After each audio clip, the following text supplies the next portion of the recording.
Hi, it's PS Taro. Hello, Scorpio placement. So, yeah. Okay, this is your end of the month love reading. Okay, so syempre before tayo mag-start, kung hindi ka pa nakakapag-subscribe, please do subscribe and hit the notification bell para lagi po tayo maging updated sa mga mangyayari pa lang. Okay, and yeah, don't forget na mag-follow sa atin pong FB page. And kung may tanong po pagdating sa private reading, message lang po tayo sa atin pong FB page for more info. Okay? So, yeah. Na-forgot ko yung bagong page ng friend ko. Maybe later ko ipo-promote. Okay? So, Scorpio. Kasi nagbago siya ng name. So, yan. Sign of aging. Okay. So, nasa na nga. Yan tuloy. Scorpio. The message. The person on your mind. Okay. Situation. Tingnan natin. Ano bang meron sa situation ninyo, Scorpio? Okay. The Knight of Swords in reverse. And the Seven of Pentacles. Waiting. Walang katapusang paghihintay dito. Okay. Anong meron? So, pwedeng hindi nakukuha yung gustong makuha, hindi dumarating yung gustong dumating. Okay? So, tingnan natin ano bang meron pagdating sa taong to. Okay. So, the person on your mind, anong meron sa kanya, Scorpio? So, the Five of Wands in reverse and the Knight of Pentacles in reverse. Okay. So, ang nakikita ko rito, pwedeng ito specific. Some of them merong attitude pagdating sa kaperahan like waldas. So, parang ganyan, no? Yung iba sa kanila is galante sa friends, pagdating sa'yo hindi. So, unfair. Okay? Unfair itong taong ito pagdating sa'yo. Okay? So, yeah. Ayun lang yung nakikita ko pagdating sa kanya. Ayaw nito ng drama. Ayaw niya ng drama. Yun ang nakikita ko. Ina-avoid niya yun. Okay, so siguro ang daming drama. Wala akong maramdaman ditong separation sa ngayon. Okay? So ano bang meron? Anong emosyon ng taong to pagdating sa'yo? The Sun. Okay. The Sun and the Six of Pentacles. Tuwang-tuwa ito talaga pag ikaw bigay ng bigay sa kanya. Okay? So, sabi ko nga, itong taong ito, pwedeng hindi nagiging patas sa'yo. Pero ikaw, masayang-masaya to dahil pwedeng ikaw nagiging fair ka sa kanya. Yeah. Alam na alam nito kung papaano ka paiikutin. Okay? So, ano bang meron pagdating sa emosyon mo sa kanya? Okay, the Chariot. Emosyon mo? Yeah, the Two of Wands. Windang ang person. Okay. Confused. Yes, confused. Ipagpapatuloy ko pa ba ite? Yan. Ipagpapatuloy ko pa ba to? Yan. Ay naman mga naririnig ko eh. Expectations ang nakikita ko sa sitwasyon pero walang nangyayari. Puti na ang buhok ng iba sa inyo. Pero wala pa rin. Wala pa rin nakikitang solid na kung anong makita man yan. Wala. No? Oo. Daig pa ang gas. Oo, no? Kasi wala eh. No? Oo, talo pa yung multo kasi yung multo nagpaparamdam. Ito hindi eh. Huwag nyo gagawing literal, ha? Wala tayong makita. Wala tayong maramdaman. Okay? You're waiting sa taong to. But yes, nandun ka. Like, okay, focus lang ako sa iyo, baby. Ha? Okay, so tingnan natin ano bang meron pagdating sa next action ng taong to sa'yo. The King of Cups. What's with the King of Cups? Oh, the Full Universe. Well, magaling nga.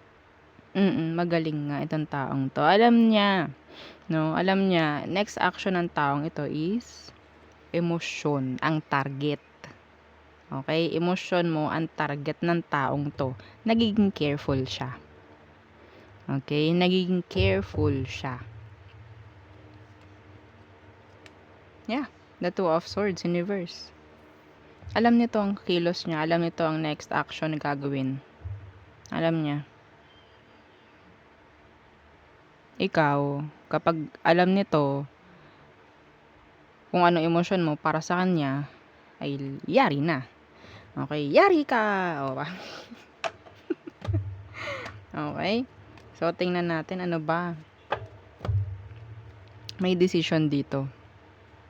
Pwedeng, kunyari, magpapahayag ng totoong emosyon. Mag-open ng emosyon niya.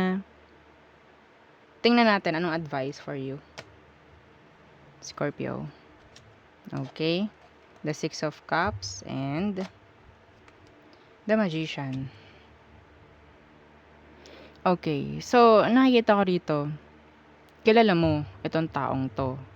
Ano? Alam mo ang talagang kung anong ugali, ganyan. Kung matagal na nga kayong magkakilala, hindi ka para control. Okay? Hindi ka para magpa-control sa taong to. Kung ikaw, alam mo ang totoo, okay? Alam mo ang totoong ugali pagdating sa'yo ng taong ito, huwag kang papa-control. Like, ipapakita sa'yo na ganito, ay wow, parang bago na to ah. Kapag ganyan, hindi ka sanay, no? Hindi ka sanay sa mga kung ano pinapakita niya, lagyan mo ng barikada. Oo, yung sarili mo. Okay? Healthy boundaries. Barikada. Yeah.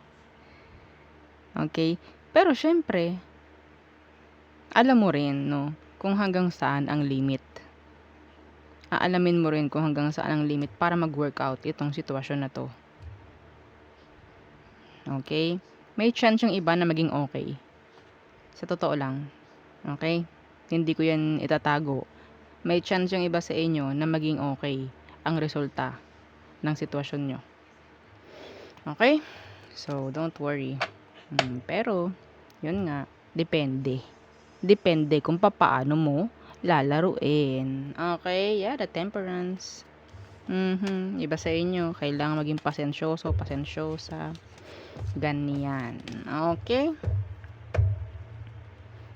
Ang isa ko pang naririnig ay hindi mo dapat madaliin or sabihin natin, okay, kung kaya mo na tingnan talaga kung may pagbabago, mas maganda. Okay? Pero kung hindi, ilang buwan pa lang, iba-iba na, well, hindi sayang, no? Hindi ka talo kung naglagay ka ng barricade, no? Okay? So, tingnan natin. Okay. Tayo tumungo na sa all signs for Scorpio placements. Aries. Okay, so parang gusto nang makaalis ni Aries sa sitwasyon. Taurus. Being needy. Parang iiwan mo or ang pakaramdam nila is napapag-iwanan na. Gemini. Letting you go. Okay. Or kailangan mong i-let go to. Next is Cancer. Cancer. Ba, ayaw magpakita. Okay. Cancer. Okay. Oh, impatience. Impatience. Nagiging impatient na, no? Leo. Okay. Open siya for you. Virgo. Oh, friend zone. Ang nakikita ko rito, no sign of reconciliation for some of you. Libra. Okay, so no energy of communication. Ayaw din makipag-usap.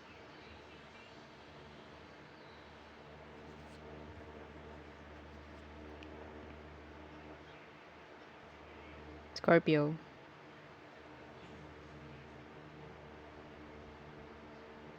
Scorpio. Huwag mo nang itago. Scorpio. Scorpio. Masyado tayo nagtatagal, Scorpio. Bigay mo na. Okay. Gusto niya ng communication with you. Yes. Sagittarius. Okay, no offer of love. Delay. Okay, Capricorns. No actions. Slow to no actions. Aqua. They missed you. Pisces. Okay. So, sarili muna. Okay, some of them nagiging makasarili. Okay, yun ang nakikita ko sa kanila. So, yun ang ating reading for Scorpio placement. So, yeah, thank you. Bye!